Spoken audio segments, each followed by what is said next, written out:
anyị nwere spiritual works of mercy and corporal works of mercy. Spiritual works of mercy bụ ihe gbasara nke mmụọ ekpere na ọpịpịa na ndị otu ya.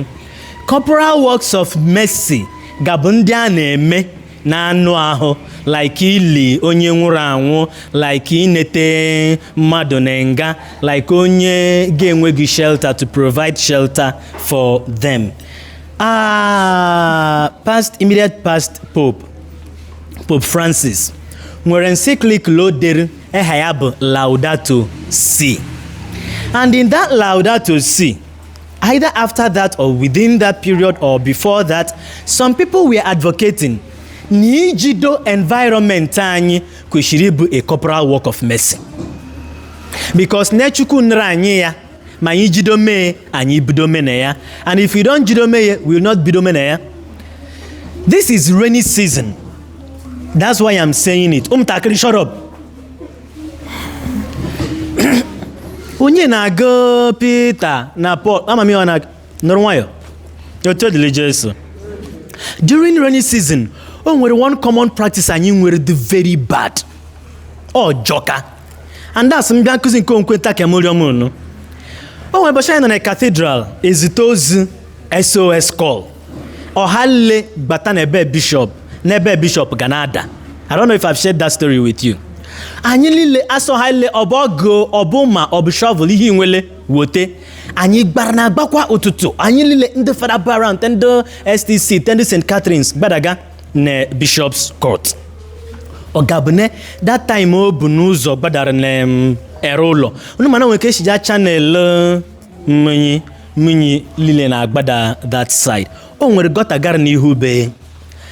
Mane ihe anyị na-eme ga ọ bụrụ na mmiri ezoghere na anyị asụ ụmụ anyị he parashusha je wi n'ime gota ke mmiri paliri. Mmiri parashusha opajeko enewe. It is still inside this, and that is why when it rains heavily and the gutters are flooded, the kind of rubbish that is thrown up. Now, look, ihuma our third road see water.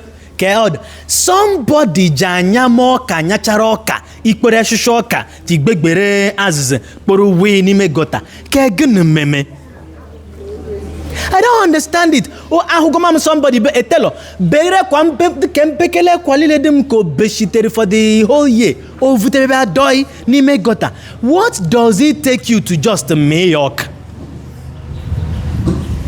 So what happened? Mwenye isweru ruo nebe bishop ogabne shushwa asuchite uzo naga. And of course, you know, water must always find a way. You can't hold it. So mini agahegre jump ore onwere alaga kodeg ako. Now, wall bishop mini gana eswe gana a push on the wall. When the pressure became too much, that wall collapsed. Mogagan eshushwa dina gota. Not just that it collapsed, the whole of the compound was flooded. Boys' quarters name moto name bacharnime moto, because when it got to the other end of the wall, it happened that and it pushed down that wall as well. Water must find its way. Do proper refuse disposal. And on a bidono mutakri ngbemo deja nemuta biscuit nejimi la jana bain mob nemtiri and a waste basket no leoko. Now gwarum name with biodegradable and non-biodegradable materials. Those ones gan gerere gusu yok mobruno ni walk. And I will come home with packets of biscuit and sweet. Eshikonuri ne urumi urote knock, and that is the end of that rubbish. If Mutakri are able to grow with that, they will keep our environment clean. Mana anyi do soak in a somebody orichere banana and organic make keke just word the thing. Ta you know way. So long as oga bugne bonyo mob nihu shop ya, it does not concern the person. What was our solution to Bear Bishop? I just repoche me gota. Muni gagre no way. And that was the end of the story. One day, you know my this place here would jeme ashran now. Then mbo e wuri jemeleke park Kere ha governor anyị Peter Mba. That transportation system on Wedreha, does it have a name? Because we used to have Entraco and trackers and things like that. No, we're Boshim Gakombob. So somebody not name shop ya. Ngra mi char. Just mbom no dem ke pure water the leg. Ni ha na-eji pure water ne Santana va na-ekechi mi. Ụmụntakịrị nwụcha mmagi.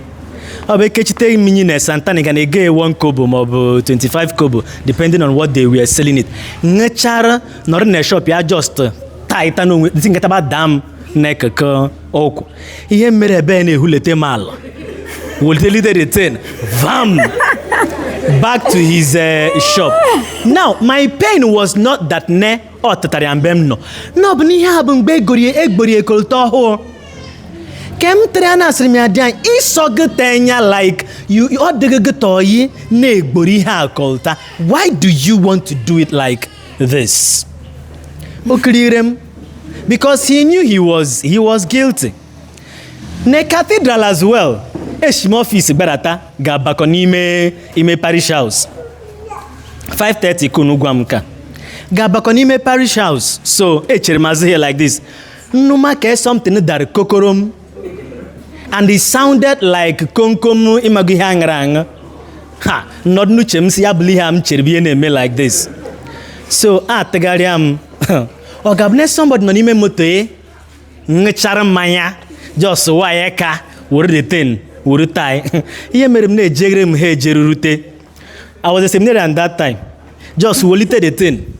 When they the wound down over just wolite chimene as Nime, I didn't say anything. No, I said, give me a get tired or guy got tired. I just no matter the sound. Lachitaz, Wolite, Uwe near Yanime, Moto, Jereno woman, Bemo, Jeko. I wasn't doing that because, I don't know how to put it. I was doing it because the woman had consciousness from Bemo the Ja. Kaka, Nkine super talk, Swoye.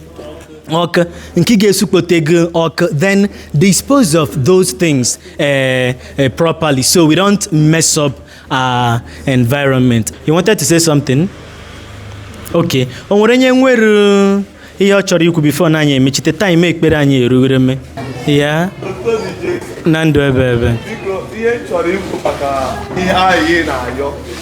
Maka na anyị na-ekwu na mmiri na-ekpochepụ deti. That is why ọ na-abụ mmiri zo as na onye m na-asa ma echi mmiri na-ezo kịta ije Mark Road ma nyụọ every place enwe shop ndị mmadụ na-agba ọsọ awụnye ihe n'ime gota ka mmiri furu ya rute ebe niile bụrụ sọdeti so nọ amara ihe ụmụnna gị nọ na moto iweta ihe tinye n'iro ị na-asị gị ụha ihe i mere adịrọ mma tinye ya n'ime moto ahụ jiri ma ọ bụ iru dosbin ọ bụrụ na onye vu ordinarily na onye taxi driver ma ọ bụ bus driver na-enwere waste basket ọ ga-enwe gị tọbenia ya n'ime moto because by right no kwesịrị inwe so that when he gets to mgbe ọ na-akwụsị he can dispose of it properly.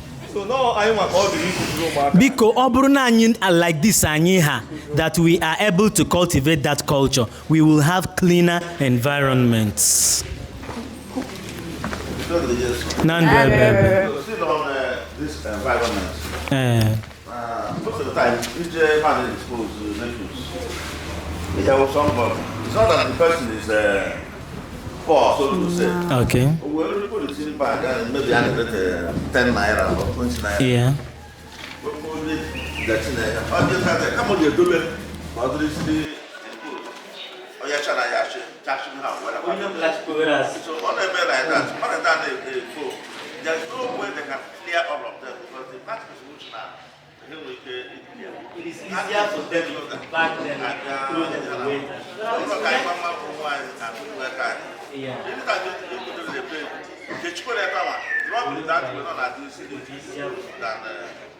The onye rute mbobe eru thank you lekeni rudiri lekete eru mba na wae shusha mana iruzie do the proper thing you are supposed to do. Somebody has a question from behind. Nando Ebebe. And she's asking the question with a smile. ajụ abụghị question na ọ bụ ihe ha kwuru. Ekele m Chukwu na anyị ncha niile ghọtara ihe n'ọdị mkpa ka environment anyị dịrị neat. Ebe m bụ kịta na m na-fight a lot of things with neighbors na like cleanliness maka ọ bụ sọsọ ime mgbe ibu kpatakpata mgbe kwesịrị ịdị ọcha. Na street mgbe ị na-agaghị o nwere ebe anyị kwụrụ ụgwọ dịka dump hill dị very bad ị na-agaghị n'ala nọ na-esi very bad anyị kwụdo ụgwọ ekpogide ebe a kpogide ekpochie tinye the police signpost as it is na this week na-agakọ hụ na ndị mmadụ wuchiri nwere ike na-ejikọrọ iwu shensha hụma ndị uhwe na-emere odo otu anyị na-ekwe ruo ebe ahụ ndị tụtara ya o nwere ihe ndị part of us na chọọchị bụ n'ihi abịa o nwere onye kụrụ banana gị na asa na banana ga agabụzi ebe ndị mmadụ na-adọmpụ dirty every time after dirty ibu fichere datin ha na-eweta iwe na-ese ha oke clear ebe anụnwa ka ọ ghara ịbụkwa dump hill. So all of us nwere responsibility not just inside the house na our environment society ebe anyị nọ mgbe pụbụ ebe a na nwere nke na-agbadata n'ala bịa zaa ndị nọ na shop ebe ha na ihe ochichere ashụ ebe ha na-ere ashụ onwe ndị na-ere ashụ ma ha magnet before irete ego na ebe ị nọ kwesịrị ịdị clean ka ego gaghị dịkwara clean apart from ego na anyị need a clean environment. Ihe anụnwa bụ very very serious issue. Ihe m jisi ka m tikwa m ọnụ bụ na ebe m nọ na ọ bụ a very big thing that I fought for many years now but thank God na ọ dị better.